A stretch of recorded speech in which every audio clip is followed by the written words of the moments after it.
बहुत अच्छा लग रहा है प्रदीप सर की क्लासेस अच्छा लग रहा है। सब कुछ समझ में आ रहा है? यस मैम, सब कुछ समझ में आ रहा है। सर का नेचर कैसा है? फ्रेंडली। फ्रेंडली, मजे आ रहे हैं पढ़कर? Yes ma'am.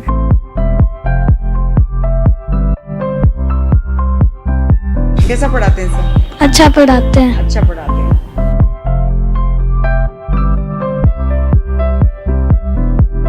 कौन कौन से सब्जेक्ट ले पढ़ते हो आप यहाँ? इंग्लिश, मैथ्स, हर सब्जेक्ट। हर सब्जेक्ट। Yes ma'am.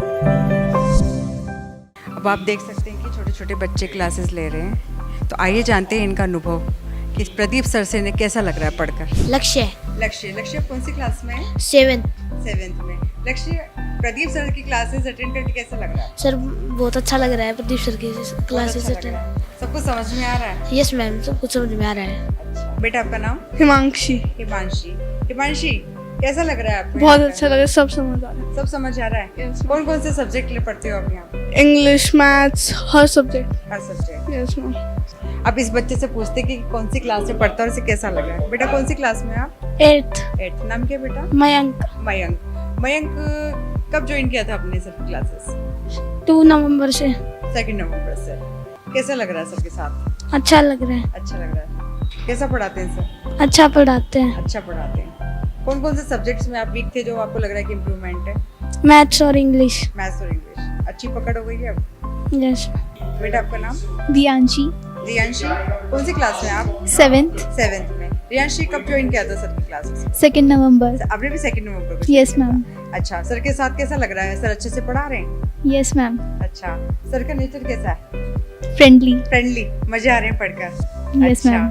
कौन से सब्जेक्ट हैं जिसमें आपको लगता है कि इसमें मेहनत की जरूरत है और सर आपको सपोर्ट कर रहे हैं? Math, science and English. Math, science, English.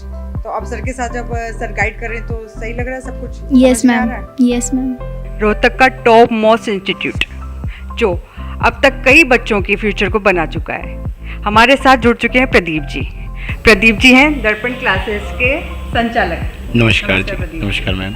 हाँ, प्रदीप जी, मैं आपसे पूछना चाहूँगी, दर्पण क्लासेस ने बहुत बच्चों का फ्यूचर बनाया है। आप नए फ्यूचर के जो मतलब आप बता रहे हैं कि अब आप छोटे छोटे बच्चों को भी लेकर साथ चलने की उसमें हैं। सुनने में आया है प्रदीप सर आप 3rd से लेकर 8th तक के बच्चों के लिए भी कुछ नई ट्यूशन क्लासेस स्टार्ट करने वाले हैं, तो आप इसके बारे में कुछ बताएंगे हमारे रोहतक वासियों को? बिल्कुल।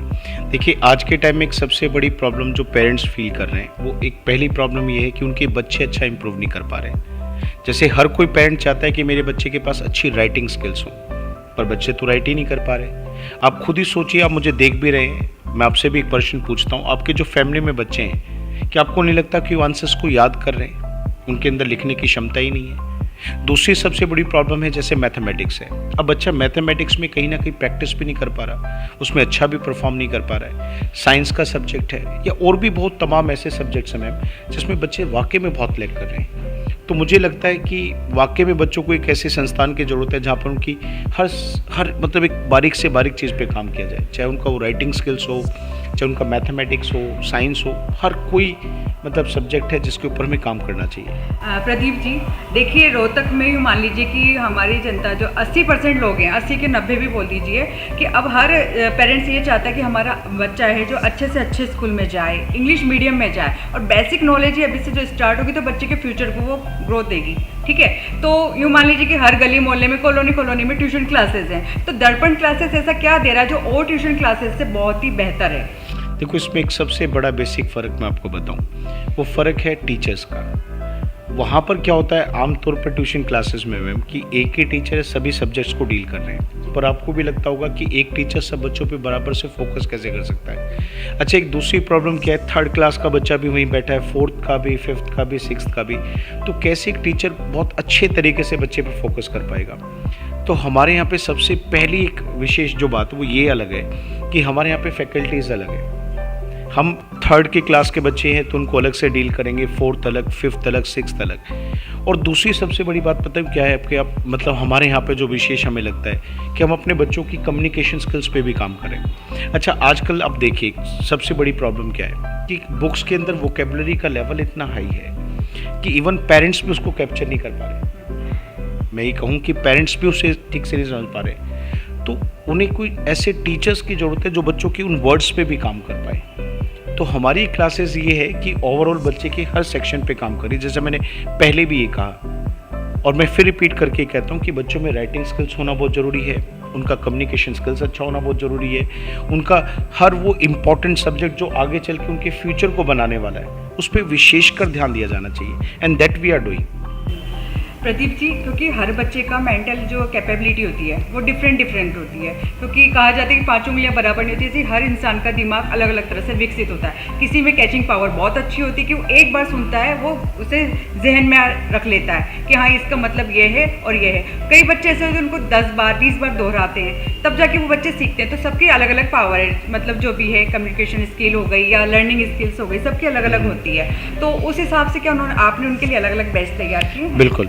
देखिए आज के टाइम में क्या है कि मानकर चलना कि बच्चे जो हैं वो उसका लेवल तो अच्छा होगा ही होगा, ये बिल्कुल गलत है। दूसरी बात क्या है कि जो बच्चे वाकई में इंटेलिजेंट हैं उन पे तो हम बहुत काम कर रहे हैं, पर जो बच्चे हमारे बेचारे वीक रह गए, अब उनके मन में हम एक विचार भर रहे हैं कि भैया आप एवरेज हैं और आप एवरेज ही रहेंगे, ऐसा जबकि नहीं होना चाहिए। तो हमारा एक विशेषकर इस पर एक फोकस है कि जो बच्चे वीक हैं उन पर थोड़ी सी मेहनत अलग लगनी है मैम। उनको अगर हम अलग से बैठा के थोड़ा सा पढ़ा दें, उनकी इन चीज़ों पे काम कर दें, तो कॉन्फिडेंस बच्चे में बहुत जल्दी आता है। और फिर इसी वजह से क्या होगा कि अगर हम ऐसा करते हैं तो वो बच्चे भी मतलब निकल के आगे आएंगे, कहेंगे कि हमें भी कोई प्रॉब्लम नहीं है। तो इसका स्पेशली हमने फोकस किया है कि जो बच्चे वीक हैं उन पर हमें ध्यान देना ही देना है अलग से, तो ये होगा।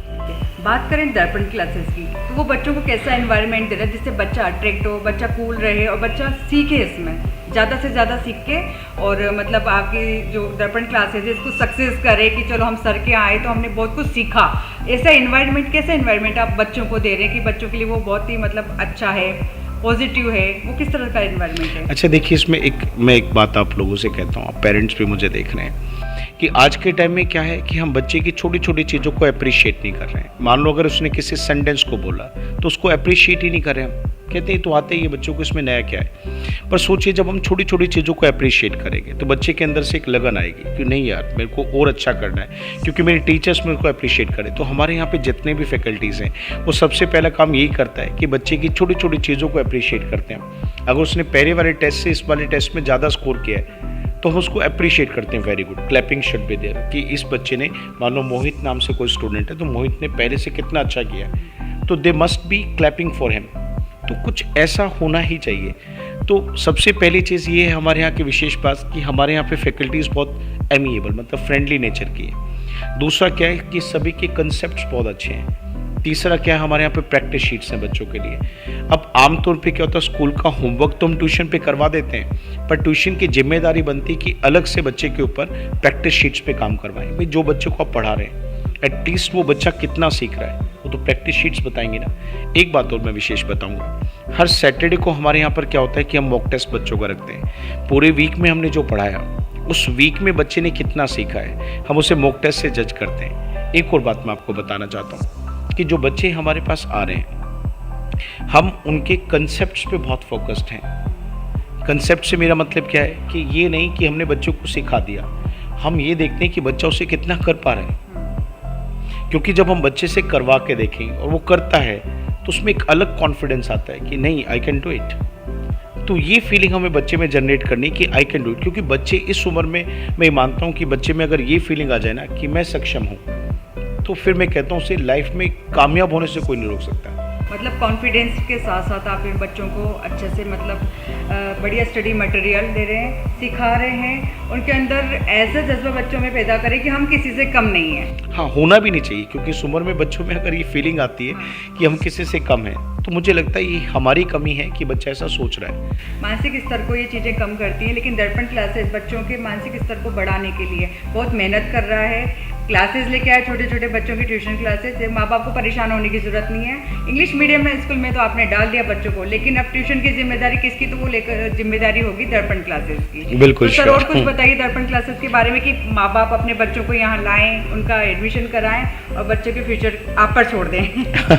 देखो, इसमें मैं एक बात कहना चाहता हूँ कि आजकल पेरेंट्स के मन में जो डर है ना कि हमारा बच्चा कहीं पिछड़ तो नहीं रहा, वो इसलिए शायद उसको प्रॉपर टाइम नहीं दिया जा रहा। उनको लगता है स्कूल में ही बच्चे पे शायद इतना फोकस नहीं है। हमारे कंप्लेंट्स बहुत रहती हैं, आप स्कूल में चले जाओ तो ये बच्चा इस पे ध्यान नहीं दे रहा है, इसका राइटिंग स्किल्स अच्छा नहीं है, ये तो क्लास में फोकस्ड नहीं रहता। और उसको इतनी कमियां हम गिनवा रहे हैं कि बच्चे के मन में खुद लगता है कि यार मैं कहीं ना कहीं अच्छा स्टूडेंट नहीं हूँ। और सोचिए, ये कहीं ना कहीं हमारी एक, मैं कहता हूँ, वीक पॉइंट है, हमारी टीचिंग का वीक पॉइंट है कि हम बच्चों के मन में विचार आने दे रहे हैं।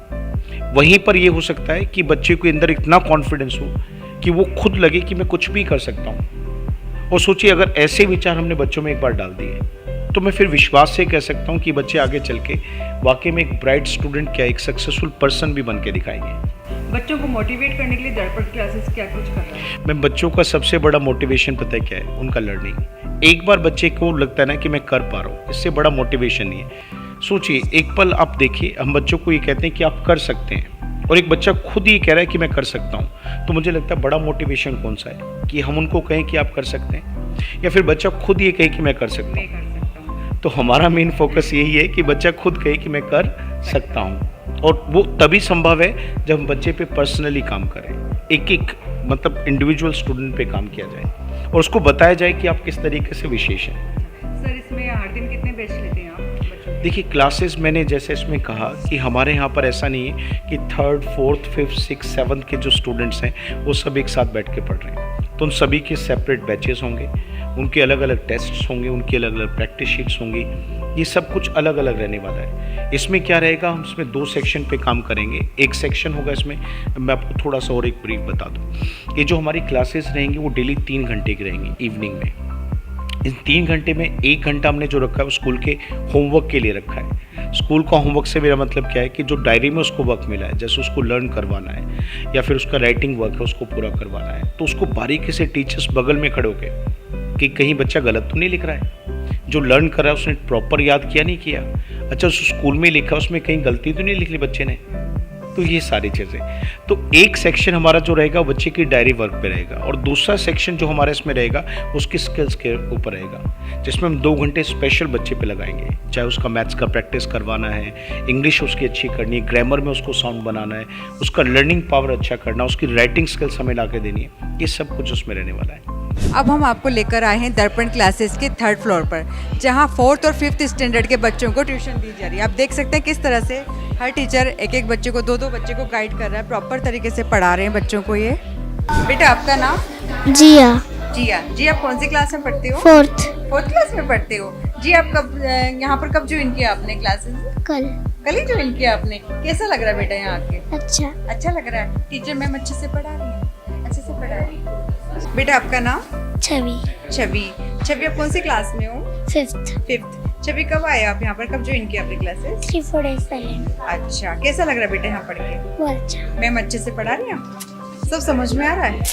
मतलब अब ट्यूशन पर आपको सब चीज़ मिल रही है तो मम्मा पापा को परेशान होने की जरूरत नहीं है, यही कर लेते हो होमवर्क भी, सब समझ में आ जाता है। हाँ। तो देखा आपने दर्पण क्लासेस में किस तरह से छोटे छोटे बच्चों को अच्छे से पढ़ाया जा रहा है, उनका होमवर्क करवाया जा रहा है, उनके जितने डाउट्स हैं वो हर टीचर आकर प्रॉपर्ली उनको गाइड कर रहे हैं, उनके डाउट्स क्लियर कर रहे हैं। तो आप भी दर्पण क्लासेस में अपने बच्चों का एडमिशन कराइए, उनको एक अच्छे से गाइड करवाइए, बच्चों का फ्यूचर दर्पण क्लासेस।